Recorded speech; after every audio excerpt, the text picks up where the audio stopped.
മാസപ്പടി കേസിൽ മുഖ്യമന്ത്രിയുടെ മകൾ വീണ വിജയനെ പൂട്ടാനുറച്ച് എൻഫോഴ്സ്മെന്റ് ഡയറക്ടറേറ്റ്. വീണയെ അറസ്റ്റ് ചെയ്യാനുള്ള നീക്കങ്ങൾ തകൃതിയായി അണിയറയിൽ നടക്കുന്നു എന്നുള്ള വിവരമാണ് പുറത്തുവരുന്നത്. കുറ്റപത്രം എൻഫോഴ്സ്മെന്റ് ഡയറക്ടറേറ്റിന് കിട്ടിയാൽ ഉടൻ തന്നെ വീണ വിജയനെ നോട്ടീസ് നൽകി വിളിച്ചു വരുത്തി ചോദ്യം ചെയ്യാനും അറസ്റ്റ് ചെയ്യാനുമാണ് സാധ്യതകൾ ഏറെയുള്ളത്. SFIO സമർപ്പിച്ച കുറ്റപത്രം എറണാകുളത്തെ പ്രത്യേക കോടതി സ്വീകരിച്ചു കഴിഞ്ഞു. ആ കോടതിയിൽ കുറ്റപത്രത്തിന്റെ പകർപ്പിന് വേണ്ടി എൻഫോഴ്സ്മെന്റ് ഡയറക്ടറേറ്റ് അപേക്ഷയും നൽകി. കുറ്റപത്രം ഉടൻ തന്നെ കൈമാറാനുള്ള സാധ്യതയുമാണുള്ളത്. എന്നാൽ SFIOയുടെ സമൻസ് കിട്ടിയ ശേഷം ഇഡിയുടെ നിയമ നടപടികൾ റദ്ദാക്കുന്നതിനും തടയുന്നതിനുമായി കോടതിയെ സമീപിക്കാനാണ് വീണ വിജയന്റെ നീക്കം. ഈ കേസുമായി ബന്ധപ്പെട്ട് കുറ്റപത്രം റദ്ദാക്കണമെന്നാവശ്യപ്പെട്ട് വീണ വിജയൻ നൽകിയ ഹർജി ഈ മാസം 21-ന് ഡൽഹി ഹൈക്കോടതി പരിഗണിക്കുന്നുണ്ട്. അതിനു മുൻപ് SFIOയുടെ സമൻസ് ലഭിക്കുമെന്നാണ് വീണ വിജയനും കൂട്ടരും പ്രതീക്ഷിക്കുന്നത്.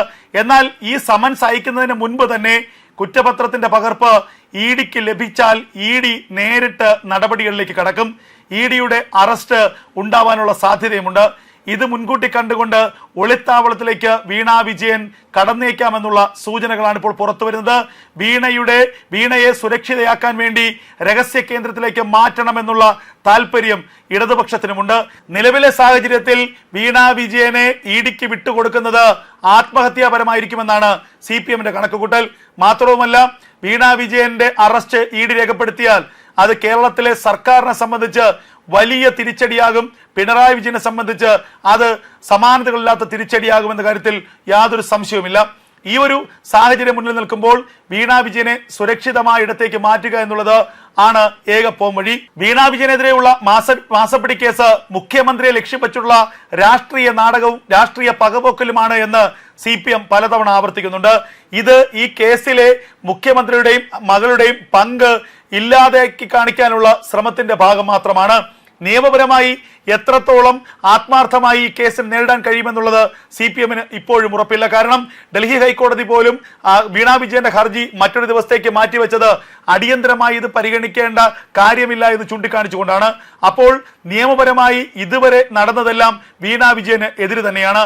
ഈ കേസിലെ കുറ്റപത്രത്തിൽ 1-ാം പ്രതിയായിട്ടുള്ള ശശിധരൻ കർത്ത മുതൽ 11-ാം പ്രതിയായിട്ടുള്ള വീണ വിജയൻ അടക്കമുള്ളവർക്കെതിരെ ഗുരുതരമായ വകുപ്പുകളാണ് ചുമത്തിയിരിക്കുന്നത്. 10 വർഷം വരെ കഠിന തടവ് ലഭിക്കാവുന്ന കുറ്റങ്ങൾ.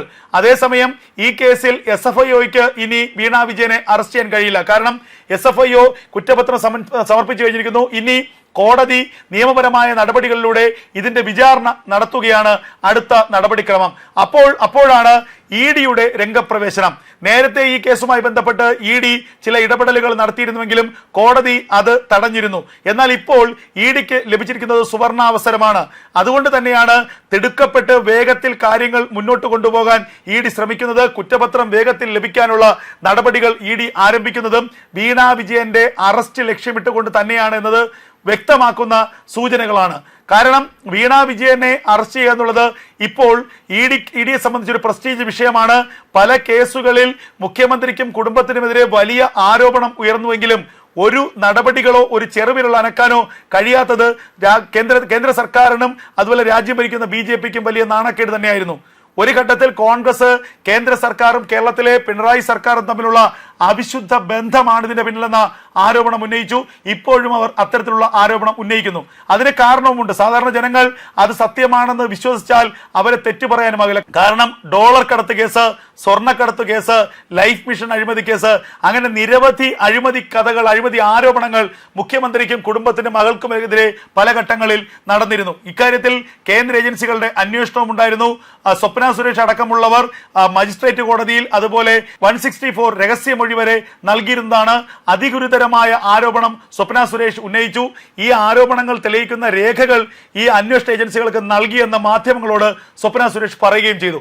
അപ്പോൾ ഇത്രത്തോളം വ്യക്തമായ തെളിവുകൾ നൽകിയിട്ടും വീണ വിജയനെയോ പിണറായി വിജയനെയോ ആരെയും തന്നെ ഈ കേസുമായി ബന്ധപ്പെട്ട് ചോദ്യം ചെയ്യാനോ നോട്ടീസ് അയക്കാനോ പോലും കേന്ദ്ര ഏജൻസികൾ തയ്യാറായില്ല. ഇതാണ് കേരള സർക്കാരും കേന്ദ്ര സർക്കാരും തമ്മിലുള്ള അവിശുദ്ധ ബന്ധമാണ് ഇതിന് പിന്നിലെന്ന ആരോപണത്തിന് അടിസ്ഥാനമായത്. ഇതുകൂടാതെ തന്നെ ലാവ്ലിൻ കേസ് ഏകദേശം 40-ലധികം തവണ സുപ്രീം കോടതി മാറ്റിവെച്ചു.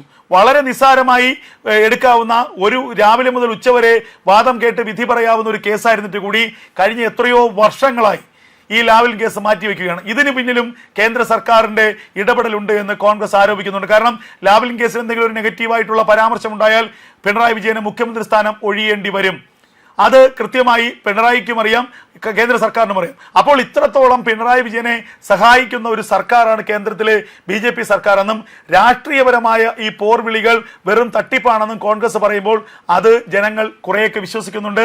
അത് കേരളത്തിലെ BJPയുടെ പ്രകടനത്തെ ബാധിക്കുന്നുണ്ട് എന്നുള്ളതും സത്യമാണ്. ഈ ഘട്ടത്തിലാണ് കേരളത്തിലെ പുതിയ BJPയുടെ അധ്യക്ഷനായി ചുമതലയേറ്റ രാജീവ് ചന്ദ്രശേഖർ നിലപാട് ഘടിപ്പിച്ചത്.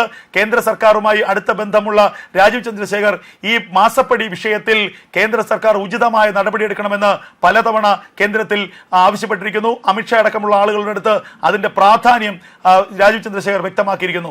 ഇതിന് പിന്നാലെയാണ് വളരെ കൃത്യമായ രീതിയിലുള്ള നടപടികളും പ്രോസിക്യൂഷൻ അനുമതിയും കേന്ദ്ര ഏജൻസികളിൽ നിന്ന് ലഭിച്ചത്, കേന്ദ്ര കമ്പനി കാര്യ മന്ത്രാലയത്തിൽ നിന്ന് ലഭിച്ചത്. അതിന്റെ അടിസ്ഥാനത്തിൽ നിയമ നടപടികളുമായി മുന്നോട്ട് പോകുന്നു. ഈ നിയമ നടപടികളുമായി മുന്നോട്ട് പോകുന്ന ഘട്ടത്തിൽ ED വീണ്ടും രംഗപ്രവേശനം ചെയ്യുന്നു. കുറ്റപത്രം വേഗത്തിൽ ലഭ്യമാക്കാനുള്ള നടപടികൾ, അതിന്റെ അതിവേഗത്തിൽ ലഭ്യമാക്കാനുള്ള സാധ്യതകൾ ED ആരായുന്നു.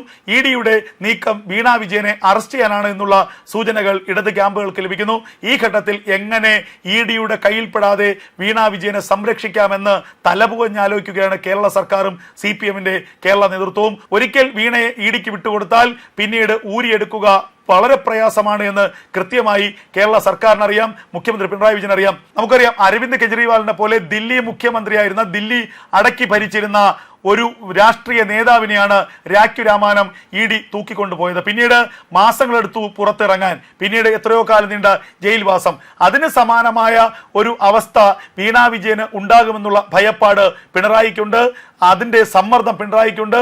അതുകൊണ്ട് തന്നെ എങ്ങനെയും ഈ കേസിനെ നേരിടുക, നിയമപരമായി നേരിടാൻ പരിമിതികൾ ഉള്ളത് കൊണ്ട് തന്നെ മറ്റു വഴികളിലൂടെ, മറ്റു മാർഗങ്ങളിലൂടെ ഈ കേസിൽ നിന്നും വീണ വിജയനെ ഊരിയെടുക്കാൻ പറ്റുമോ എന്ന വലിയ അന്വേഷണമാണ് പിണറായി വിജയനും കേരളത്തിലെ CPM നേതൃത്വവും നടത്തുന്നത്.